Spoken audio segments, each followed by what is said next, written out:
అందరికీ నమస్తే. నేను మాధురి. నాకు ఈ తంజావూర్ పెయింటింగ్ అన్నపూర్ణాదేవి అమ్మవారు అనమాట. ఇది గిఫ్ట్గా వచ్చింది. ఇది మా హస్బెండ్ వాళ్ళ ఫ్రెండ్ వాళ్ళు ఇచ్చారనమాట. ఫామ్లో పెట్టుకోవడానికి అని చెప్పి నేను తీసుకెళ్తున్నాను. అయితే ఫామ్కి వెళ్తూ మధ్యలో ఇక్కడ ఒక నర్సరీలో ఆగానమాట. వాటర్ లిల్లీ ప్లాంట్స్ తీసుకుందామని ఇక్కడ ఆగాను. నేను తోటలో ఒక చిన్న గుంట అంటారా, కుంట అంటాం మేమైతే. గుంట అంటే చిన్నది, కుంట అంటే ఒక పెద్దది అనమాట. అది తవ్వించాను.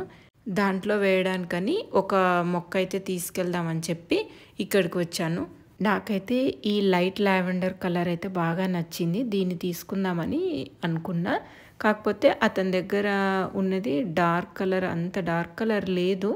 బట్ లైట్ లావెండర్ అయితే తీసుకున్నాను నేను.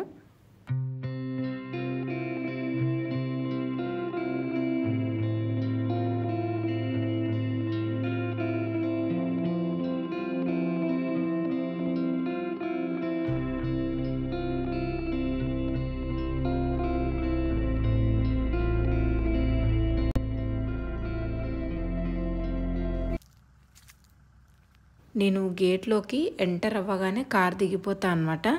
ఎందుకంటే అక్కడి నుంచి అంత పొలం అంతా చెక్ చేసుకుంటూ వెళ్తాను. పాలకూర బాగా వచ్చిందా లేదా అని ఒకసారి చూసి వెళ్దామని ఇక్కడికి వచ్చాను. ఇక్కడ కోళ్ళు తవ్వకుండా పైన కంది కట్టె అయితే వేసినాం కదా. అయితే ఈ మధ్యలో అయితే కోళ్ళు ఇక్కడికి ఏం రావట్లేదు. అందుకని ఈ పైన ఉన్న కంది కట్టె కూడా తీసేద్దాం అనుకుంటున్నాం. ఎందుకంటే పాలకూర కొద్దిగా పైకి వస్తున్నాయి, ఆకులకు పెరగడానికి స్పేస్ లేదు. అందుకోసమే తీయాలని అనుకుంటున్నాము. మామిడికాయలు చిన్న ఉన్నప్పుడు అసలు కనిపించవు కాబట్టి క్రాప్ తక్కువ ఉందేమో అని అనిపిస్తుంది. కాయలు పెద్దగా అయ్యే కొద్దీ అప్పుడు తెలుస్తుంది, అరే మామిడికాయలు ఈసారి కూడా క్రాప్ బాగానే ఉన్నాయి అని అనిపిస్తుంది. మేము పసుపు వేసుకున్నప్పుడు అంటే ఆగస్టులో ఈ పచ్చిమిర్చి మొక్కల్ని పెట్టుకున్నాము. అయితే ఆగస్టులో పెట్టుకుంటే మధ్యలో పసుపుకు నీళ్లు పట్టడం ఆపేసినప్పుడు ఇవన్నీ కూడా చచ్చిపోయినట్టే అనిపించినాయి. మళ్ళీ ఇక్కడ పాలకూర వేసుకున్నాం కదా, మళ్ళీ చిగుర్లు వచ్చి మళ్ళీ పచ్చిమిర్చి కాయడం కూడా స్టార్ట్ అయిపోయినాయి చూడండి. వర్షాకాలంలో పంట వేయడానికని చెప్పి మేము వరి మడి రెడీ చేసుకున్నాము.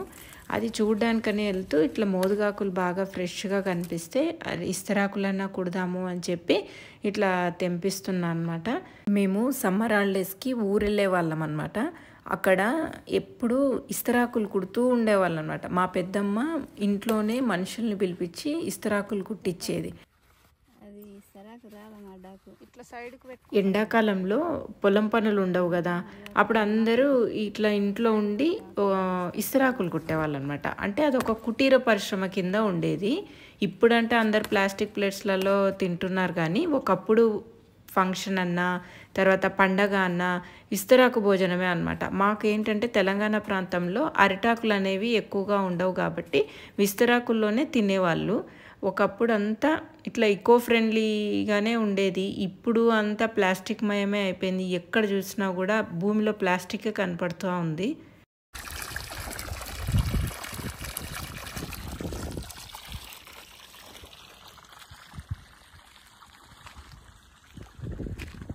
వరిమడి రెడీ చేసుకున్నామని చెప్పినా కదా, అదే ఈ వరిమడి అనమాట. అయితే దీనికి ఎన్ని రోజులు పట్టింది ఇది చేయడానికి, ఎంత ఖర్చు అయింది ఏంటి అన్నది నేను డీటెయిల్డ్గా చెప్తాను. ఇట్లా జేసీబీ అనమాట, ఎస్కవేటర్ తీసుకొచ్చి ఇట్లా కొద్దిగా భూమిని లెవెల్ చేయించాము. యాక్చువల్గా మా భూమి ఈస్ట్ నుంచి వెస్ట్కి డౌన్ ఉంటుంది అనమాట. ఈస్ట్ అప్, వెస్ట్ డౌన్ ఉంటుంది. అయితే మేము ఇంతకుముందుకు మాకు యాక్చువల్లీ ఈ ల్యాండ్ 1.5 ఎకర్ ల్యాండ్ అయితే 1 ఎకర్ ల్యాండ్ మాత్రమే మేము పొలం చేసుకునే వాళ్ళం. 1/2 ఎకర్ మాత్రం చేసుకునే వాళ్ళం కాదు. ఎందుకంటే అది కొంచెం ఫెన్సింగ్ వేసుకున్న తర్వాత పక్కనున్న వాళ్ళకి కొంచెం ల్యాండ్ వాళ్ళది కూడా ఇందులో ఉంది, మొత్తం మెజర్ చేసిన తర్వాతనే ఈ పొలం అనేది వాడుకోవాలి అని అన్నప్పుడు మేము అదంతా కూడా వాడుకోలేదు. ఇన్నాళ్ళకి పర్ఫెక్ట్గా మెజర్ చేసుకొని ఎవరి బౌండరీస్ వాళ్ళు వేసుకున్నాం అనమాట. ఇప్పుడు మాది ఫెన్సింగ్ కూడా అయిపోయింది. అందుకోసం అని చెప్పి ఇక్కడ మొత్తం భూమిని అంతా లెవెల్ చేస్తున్నాం. ఎందుకంటే మాకు ఈ 1 ఎకర్లో ఈ లాస్ట్ మడి వరి వేసుకునే వాళ్ళం అనమాట. అయితే మేము కంపల్సరీగా ఇక్కడ వరియే వేసుకోవాలి. ఎందుకంటే మాకు పొలం డౌన్ ఉందని చెప్పాను కదా! మా పొలము. ఇక్కడ మొత్తం వర్షాలు ఎక్కువైనప్పుడు వాటర్ మొత్తం ఇక్కడ ఆగుతాయి. కాబట్టి మాకు వేరే ఏ పంట సరిగ్గా పండదు. ఇక్కడ వరే వేసుకోవాలి. అండ్ ఇంకొకటి మనకు కూడా సంవత్సరానికి సరిపడా బియ్యం అయితే కావాలి కాబట్టి నేను తక్కువ మొత్తంలోనే ఈ వరి అనేది వేసుకునేదాన్ని. ఇక్కడ ఇంత పెద్ద గట్టు ఎందుకు చేయిస్తున్నా అంటే ఇక్కడ సైడ్‌కి మనము అరటి, మునగ లేకపోతే ఇంకేవైనా పండ్ల మొక్కలు వేసుకోవచ్చు. మధ్యలో వరి నాటుకోవచ్చు అని చెప్పి ఇట్లా వేయిస్తున్నా. మనం ఇంత ఎత్తు వేయించడం వల్ల గట్టిగా మడి అనేది ఇట్లా సైడ్‌కి గట్లు బాగా ఉంటే పక్క పొలంలోకి వాటర్ కూడా పోదు. వాళ్ళకు కూడా ప్రాబ్లమ్ ఉండదు. మనకు కూడా ఇటు సైడ్‌కి కూరగాయ మొక్కలు వేసుకోవచ్చు. ఏదైనా తీగ జాతి మొక్కలు పెట్టుకోవచ్చు. తర్వాత రకరకాల మొక్కలు పెట్టుకోవచ్చు. మనకి ఎప్పుడైనా మోనోక్రాప్ వదిలి మల్టీ క్రాప్ వేసుకుంటేనే ఏదైనా కానీ మనము వ్యవసాయంలో సస్టైన్ అవ్వగలుగుతాం అన్నమాట. మనము ఏదైనా మనకి అంటే ఒక పంట వేసుకున్నప్పుడు దానికి షేడు డాన్సింగ్ షేడ్ లాగా ఉండడం అనేది నేను మధ్యలో పెట్టకుండా అన్ని రకాల మొక్కలు పర్ఫెక్ట్ డిస్టెన్స్లో పెట్టకుండా ఇట్లా సైడ్కి వేసుకుంటున్నాను అనమాట. ఎందుకంటే ఇది పొడుగ్గా ఉంది కాబట్టి దీంట్లో మధ్యలో మళ్ళీ మొక్కలు వేసుకోవడం సాధ్యం కాదు. ఎందుకంటే ఎప్పుడైనా ట్రాక్టర్ తిరగాలన్నా కూడా వాటికి స్పేస్ అనేది రాదు. అందుకోసమే ఇట్లా ప్లాన్ చేసుకుంటున్నా. ఈ ఎక్స్‌కవేటర్ కాస్ట్ ఎంత అంటే పర్ అవర్‌కి మాకు 1200 రూపీస్ తీసుకున్నారు. ఈ వరి మడిని తర్వాత మామిడి తోటలో ఒక చిన్న గుంట తీయించడానికి 7 గంటల 50 నిమిషాల సమయం అయితే పట్టింది. మొత్తం ఈ వరి మడి కంప్లీట్ అవ్వడానికి 9000 రూపాయలైతే వీళ్ళకిచ్చాము. అయితే ఈ వరి మడిని నేను కొంచెం ఎక్స్టెండ్ చేశానన్నమాట. ఎందుకు ఎక్స్టెండ్ చేశాను అంటే లాస్ట్ టైము మేము వరి వేసుకుంటే కొన్ని కుంకుమశాలి దేశవాళీ రకం వెరైటీ వేసుకున్నామన్నమాట. అది కొంతమందికి కుంకుమశాలి, ఇంకొకటి వేరే వెరైటీ నాకు ఎగ్జాక్ట్‌గా నేమ్ గుర్తు రాలేదు. ఆ వెరైటీ వేసుకుంటే మేము సింగిల్ పాలిష్డ్ రైస్ చేసి కొంతమందికి మాత్రం అమ్మగలిగామన్నమాట. చాలా కొంతమందికి తక్కువ క్వాంటిటీలో అమ్మగలిగాం. అప్పుడు వాళ్ళు టేస్ట్ చూసి చాలా బాగున్నాయి అంటే నేను మళ్ళీ ఇంకోసారి నెక్స్ట్ టైం ఇవ్వలేకపోయానన్నమాట. అందుకోసం ఈసారి కొంచెమైనా కొద్ది మందికైనా ఇవ్వగలగాలి అని చెప్పి కొంచెం వరి మడిని అయితే ఎక్స్టెండ్ చేసుకొని కొద్దిగా రైస్ ఎక్కువ మొత్తంలో పండిద్దాము అని చెప్పి కొద్దిగా ఎక్స్టెండ్ చేశాను అంతే. పొలం మొత్తం ఈ 1.5 ఎకర్ మొత్తం వరి అయితే పండించట్లేదు. ఎంత భూమిలో మేము వరి పండిస్తున్నాము అని అన్నది మీకు నేను మెజర్ చేసిన తర్వాత చెప్తానన్నమాట పక్కాగా. మేము పై భాగంలో మాకు వాటర్ అనేది ఎక్కువ నిలవదు కదా, అక్కడ జొన్నలు, కంది అలాంటివి. ఆ నెక్స్ట్ పార్ట్లో వచ్చేసి రాగులు అలాంటివి. ఆ తర్వాత వచ్చేసి కూరగాయలు, ఆ తర్వాత పల్లి పెట్టుకోవాలి అని అనుకుంటున్నాం. ఈ ఇయర్ అయితే పక్కా ప్రణాళికతో అయితే ప్లాన్ చేసుకుంటున్నాము. పంటలు ఎట్లా పండుతాయన్నది చూడాలి.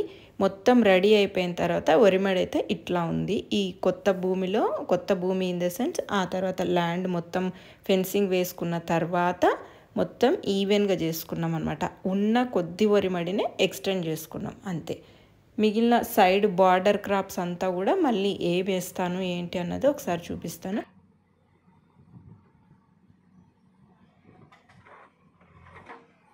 ఇక్కడ మామిడి తోటలో కూడా చిన్న సైజు ఒక గుంత తీయిస్తున్నాను అనమాట. ఆ గుంత ఎందుకు తీయిస్తున్నానంటే కలువపూలు వేసుకోవడానికి అని చెప్పాను కదా. యాక్చువల్గా మా పొలంలో ఈ పార్ట్లో వాటర్ మొత్తం ఆగుతాయన్నమాట. వర్షాలు ఎక్కువ అయినప్పుడు వాటర్ మొత్తం ఇక్కడికే వచ్చి చేరుతుంది. కాబట్టి పైన ఉన్న వాటర్ మొత్తం ఈ గుంతలోకే రావాలి అన్నట్టు ప్లాన్ చేసి ఇక్కడ తీయిస్తున్నాను. వర్షం పడిన తర్వాత వచ్చే ప్రతి నీటి బొట్టును మన పొలంలోనే ఇంకిపోయేలాగా చూసుకోవాలి. వాటర్ని మాత్రం అస్సలు వేస్ట్ చేయకూడదు. ఎక్కడికెక్కడ కందకాలు, తర్వాత బావి, గుంటలు ఇలాంటివి అనేటివి కంపల్సరీ ఉండాలన్నమాట. ఆ రోజు రాత్రి ఇంటికి వచ్చి చూసాక పార్వతమ్మ వాళ్ళు పాలు తోడుపెట్టమంటే ఇట్లా తోడుపెట్టేసి ఫ్రిడ్జ్లో పెట్టారు. ఇది అయినా కూడా బాగానే తోడుకుంది. మరి నెక్స్ట్ డేకి ఇది గట్టిగా అవుతుందా లేదా చూడాలి. బట్ ఇదైతే తోడుకుంది అయినప్పటికీ.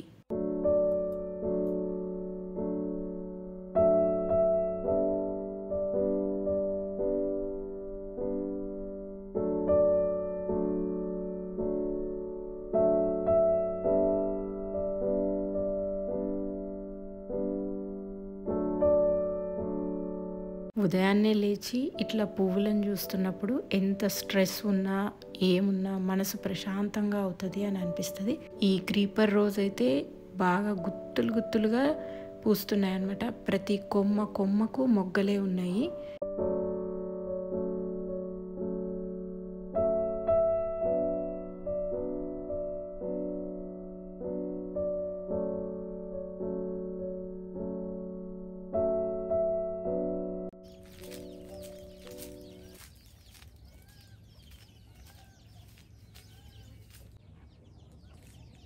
ఒకప్పుడు ఉదయం అంటే కోడి కూతతోనే మనకి మొదలయ్యేది. కోడి కూసింది అంటే తెల్లవారింది అని అర్థం అని అనేవాళ్ళు ఊర్లలో. మొత్తం గుంత తీసిన తర్వాత ఎట్లా ఉంది అన్నది చూపిస్తాను. మనకు కావాలి అంటే మనం ఒక చిన్న సంప్ లాగా కట్టుకొని దాంట్లో వాటర్ లిల్లీని ప్లాంట్ చేసుకోవచ్చు. కానీ నాకు అట్లా ఇష్టం లేదు. న్యాచురల్గా మనకు కలువ పూలు కానీ, కమలం కానీ, లోటస్ కానీ ఎట్లా పెరుగుతుందో అట్లాగే పెంచాలి అని అనుకుంటున్నా. అయితే ఈ మొత్తం దానికి కావాల్సిన ఎన్వైర్న్మెంట్ని అంతా మనం ఇట్లా క్రియేట్ చేసుకోవాలన్నమాట. అదే కాకుండా మన పొలంలో ఏదైతే ఎత్తుపాటు ఉంటుందో అక్కడ నుంచి మనకి ఇక్కడ డౌన్ పార్ట్లోకి ఇక్కడ మీకు ఇక్కడ చూపిస్తున్నారు చూడండి, ఇక్కడ నుంచి మాకు నీళ్ళు వస్తాయన్నమాట వర్షం పడ్డప్పుడంతా. ఈ మధ్యలో నుంచి వచ్చే వాటర్ అంతా కూడా ఎట్లాగో ఇక్కడే అవుతుంది. మనం పైన పొలానికి మనకు వాటర్ ఇచ్చినా కూడా ఇక్కడే నీళ్ళు ఆగుతాయి అన్నమాట. అంటే వాటర్ని మనం వేస్ట్ చేయకుండా మనం వర్షాలు పడ్డప్పుడు ఈ గుంత నిండుతుంది. తర్వాత ఈ కల్వ పూలు బాగా పూస్తాయని అనుకుంటున్నా. వేసిన తర్వాత చూడాలి ఎట్లా వస్తాయి ఏంటి అని అన్నది.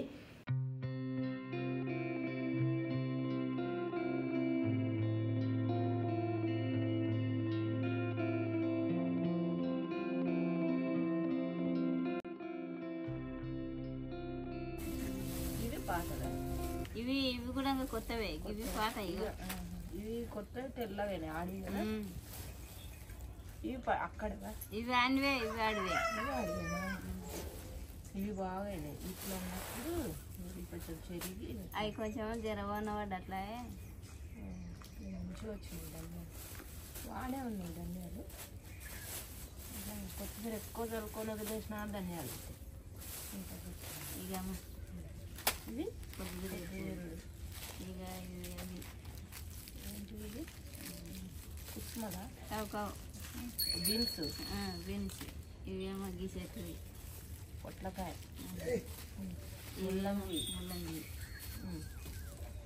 ఈ సంవత్సరం చాలా రకాల విత్తనాలు అయితే మేమే తయారు చేసుకున్నాం. ధనియాలు చూడండి ఎంత బాగా వచ్చినాయో. అవి ఒక 1/2 kg ఉన్నాయి, ఇవి ఒక 1/2 kg వచ్చినాయి అన్నమాట. అయితే ఆ బ్యాగ్లోనే మోర్ దాన్ 1/2 kg ఉన్నాయి. ఇవి కొద్దిగా వర్షం పడిందనమాట. వర్షం పడడం వల్ల కొద్దిగా నల్లగైనాయి. ఇవి సన్ఫ్లవర్ సీడ్స్. పొద్దుతిరుగుడు చెట్లు మేము ఎన్ని వేసుకున్నామో తెలుసా? 2 మొక్కలు వేసుకుంటే అన్ని విత్తనాలు వచ్చినాయి చూడండి. ఆ ప్యాకెట్ కాకుండా ఇంకొకటి, ఇది సోయకూర అంటే దిల్ అన్నాను కదా, చూపించాను కదా, వాటి విత్తనాలు. ఇవి మాత్రం చాలా ఉన్నాయి అసలు విత్తనాలు. ఇవి ఏమో నార్మల్ దేశవాళీ తోటకూర, ఇంకా ఎన్నో రకాలు. అసలు ఒక రైతుకు విత్తనమే ఒక ఆస్తి యాక్చువల్గా.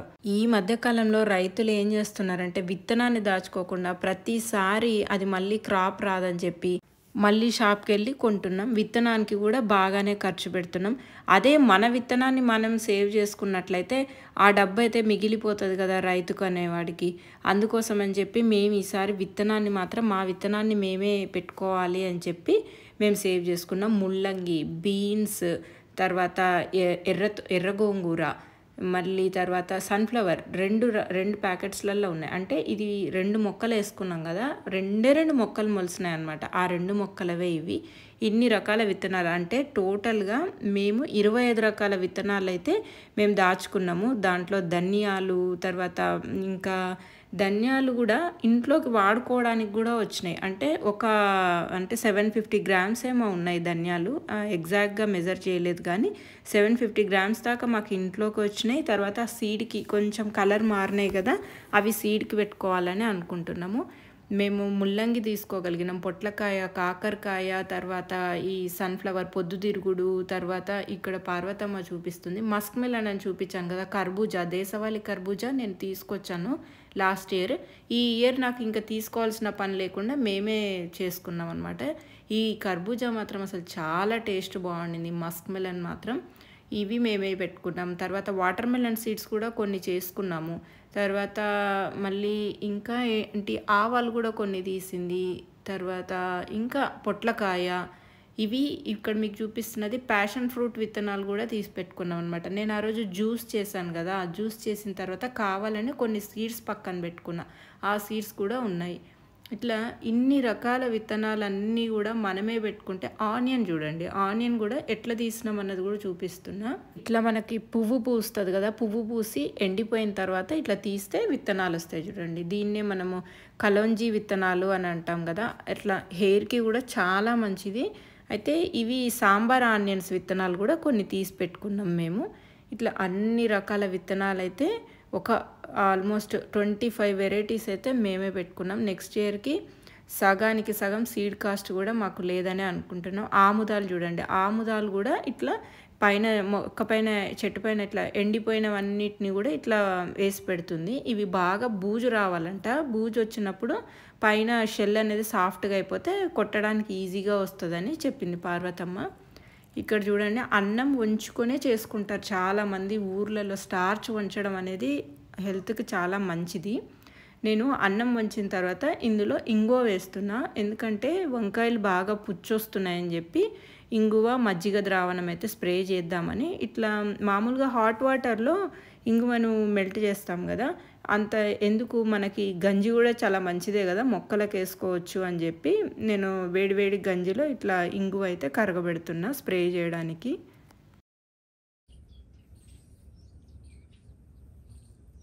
పైనాపిల్ ఇంటి ముందు నాటుకున్నా కదా, ఇంటి ముందు అంటే కొంచెం సైడ్కి నాటుకున్నా. యాక్చువల్లీ నాకు అప్పుడు ఎక్కడ నాటాలో తెలియక నేను ఇక్కడ నాటాను, కానీ ఇది రైట్ ప్లేస్ కాదు. బట్ చూద్దాము ఎన్ని రోజులు పెరుగుతుందో అని చెప్పి ఇట్లా నాటాను. ఇది నాటి 7 నెలలు అయిందనమాట. 7 నెలల తర్వాత మాత్రం కొత్త ఆకులు బాగా వస్తున్నాయి. ఈ మధ్యలో బాగా అంటే ఒక 2-3 ఆకులు అయితే మంచిగా కనిపిస్తున్నాయి, కొత్త ఆకులు.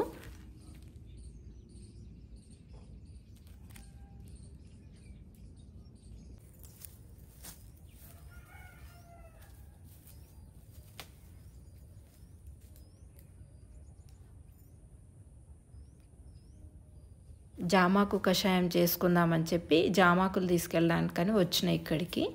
అయితే జామాకు కషాయం వల్ల ఎన్నో లాభాలు ఉంటాయన్నమాట. జామ పండులోనే కాకుండా జామాకులో కూడా విటమిన్ సి అనేది ఎక్కువ మొత్తంలో ఉంటుంది. మనకు అరుగుదల కూడా మంచిగా ఉంటుంది. అందుకే ప్రతిరోజు కషాయాలు తాగడం అనేది చాలా మంచిది. నేను జామాకులు తెంపుకోవడానికని ఇక్కడికి వస్తే ఇన్నాళ్ళకి ఈ అరటి చెట్టుకు అరటి పూత కనిపించింది. అంటే మేము ఇది తెచ్చి ఆల్మోస్ట్ 9 మంత్స్ అవుతుంది. 9 మంత్స్ తర్వాత ఇప్పుడైతే గెల రావడం అయితే స్టార్ట్ అయ్యింది. ఇది నేను కడప దగ్గర నుంచి తీసుకొచ్చాను అనమాట. వాళ్ళు చెప్పింది అయితే దీన్ని సుగంధాలు అని చెప్పారు, ఈ వెరైటీ పేరు. ఇది కర్పూరం అని కూడా అంటారని అనుకుంటున్నా. మరి దీని బెరడు అయితే దీని ఎంత పెద్దగా ఉంటుందంటే అంత స్ట్రాంగ్ ఉంటుంది ఇది అసలు. ఈ బనానా ఇది టేస్ట్ ఎట్లా ఉంటుందో చూడాలి మరి. కాకపోతే ఇది చాలా హైట్ కూడా పెరుగుతుంది, మరి బాగా స్ట్రాంగ్గా కూడా ఉంది. ఎన్ని హస్తాలు వస్తాయో చూడాలి.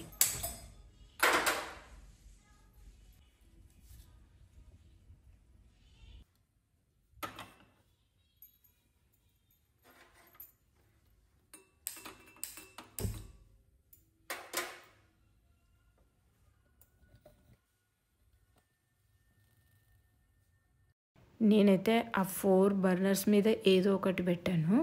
ఒకటేమో కషాయం, ఒక దాంట్లో ఏమో టీ, ఒక దాంట్లో ఏమో పాలు, ఒక దాంట్లో ఏమో పప్పుకు పెట్టాను అనమాట. ఆ రోజు వంట కూడా తొందరగా చేసుకొని, పనులు ఉంటాయి కదా, ఏదో ఒక పనులు ఉంటాయి, తొందరగా పనులు చేసుకోవాలని చెప్పి ఆ రోజు ఫాస్ట్గా వంట చేసేస్తున్నా.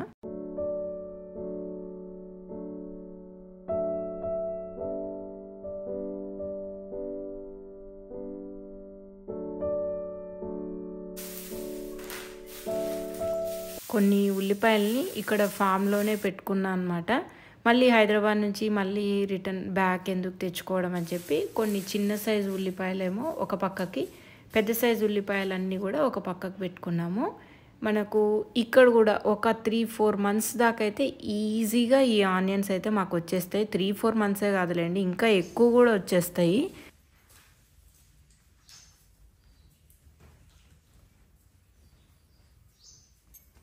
మా పొలంలో పండిన ధనియాలతోటి ధనియాల పౌడర్ చేసుకుందామని క్లీన్ చేస్తున్నాను అనమాట.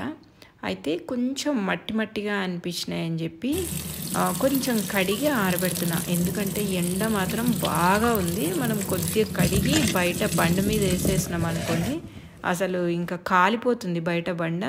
అట్లా వేసేస్తే ఊరికే ఒక 10 నిమిషాలలో ఎండిపోతుంది, ప్రాబ్లం ఏం లేదని చెప్పి కడిగి ఎండబెట్టేసిన నేనైతే.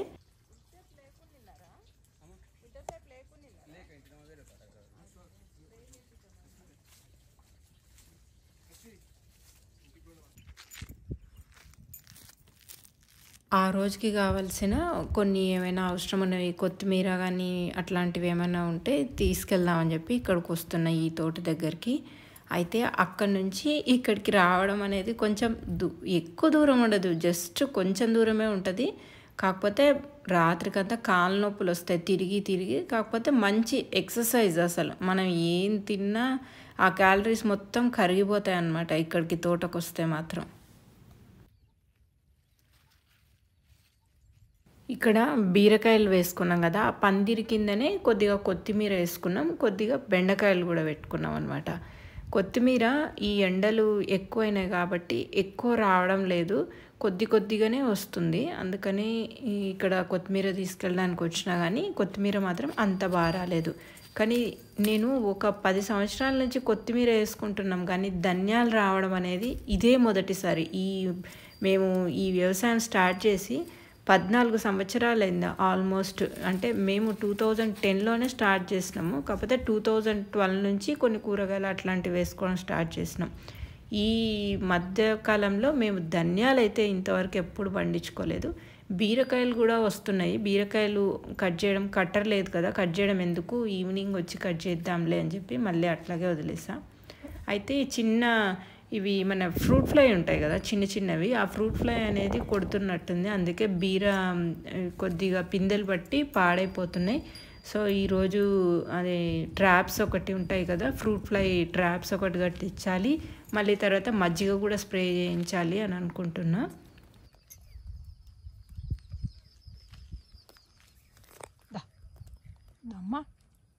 రాదమ్మా.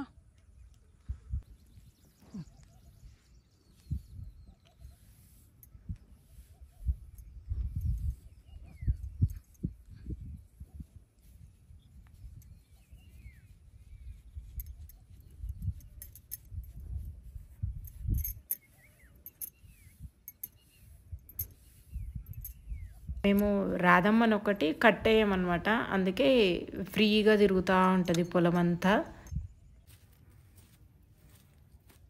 కొన్ని పచ్చిమిర్చి, మెంతికూర అవన్నీ కూడా కట్ చేసుకుంటున్నా. ఆ రోజు ఏవైతే వంటకు కావాలో అప్పటికప్పుడు కట్ చేసుకొని తీసుకెళ్తా అన్నమాట నేనైతే.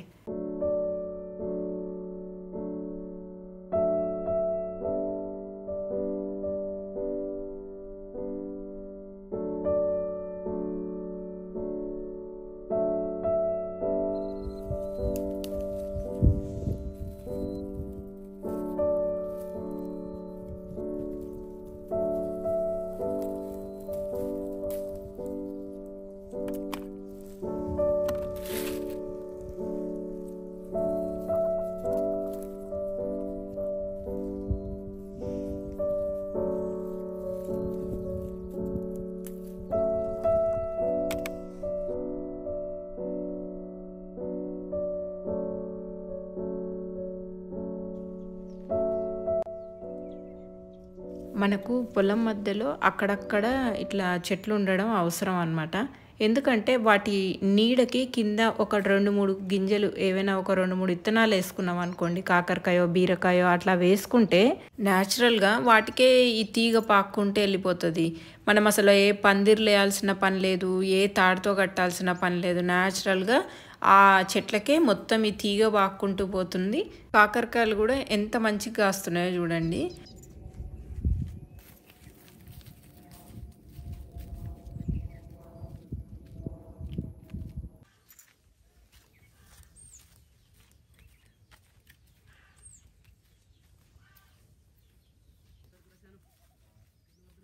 నేను మామిడి తోటలోకి వచ్చేసరికి మా పొలం తీసుకున్న వాళ్ళు మామిడికాయలు కట్ చేయడం స్టార్ట్ చేశారనమాట.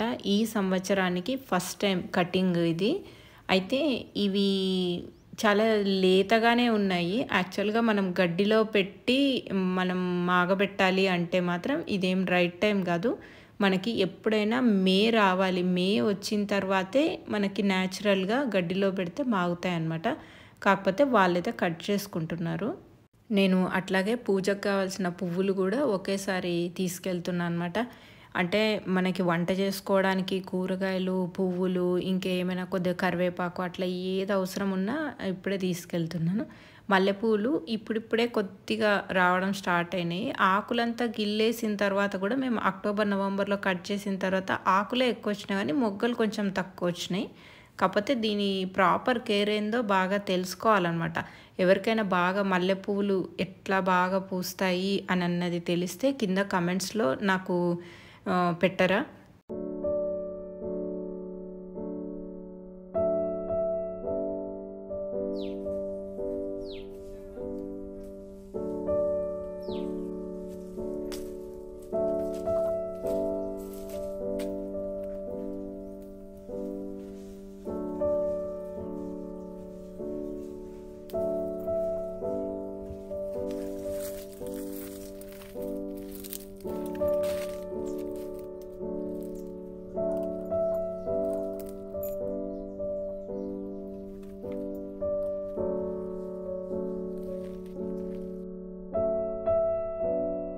నాకైతే పువ్వులు కట్టడం రాదు.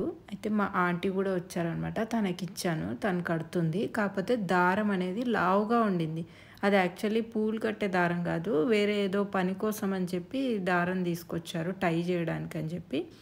ఇంకా సరిగ్గా రాలేదని చెప్పి నేను ఊరికి అట్లాగా దేవుడి పాదాల దగ్గరే మల్లెపూలు వేసాను అనమాట. ఆ వాసన అనేది కూడా ఎంత మంచి అరోమా ఉంటుంది కదా అసలు మల్లె పువ్వులది. ఇక్కడ అన్నపూర్ణాదేవి ఇది నాకు ఫోటో గిఫ్ట్ ఇచ్చారు అని చెప్పాను కదా, ఇది ఇక్కడ ఫిక్స్ చేయించాలి. దానికోసం అని చెప్పి కొద్దిగా కార్పెంటర్ని కూడా రమ్మన్నాను అనమాట ఇది ఫిక్స్ చేయడానికి. అంతవరకు అయితే ఇక్కడ ఇట్లాగా పెట్టుకున్నాము. మళ్ళీ నా నెక్స్ట్ వీడియోలో కలుద్దాం. అంతవరకు సెలవు.